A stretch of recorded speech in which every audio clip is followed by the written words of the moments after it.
হাদি, আমরা তোমার জন্য কাঁদি। প্রতিটা বাংলাদেশি আজ তোমার জন্য অপরাধী। আবারও প্রশ্ন থেকে গেল, গোলামি নাকি আজাদি? তুমি চলেই গেলে, ঘাতকের বুলেট তোমায় বাঁচতে দিল না।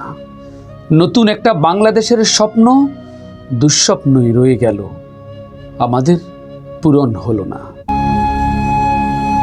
এভাবেই মানুষের কথা, দেশের কথা যারা ভেবেছে যুগ থেকে যুগান্ত, তারা ঘাতকের আঘাতেই মরেছে। মানুষের তরে সুন্দর একটা বাংলাদেশ কে আর গড়তে পেরেছে? আসো, আমরা বোবা হয়ে যাই, কথা বলা বন্ধ করে দেই। অমানুষেরা দেশটাকে লুটেপুটে খাক, আমরা সবকিছু মেনে নেই।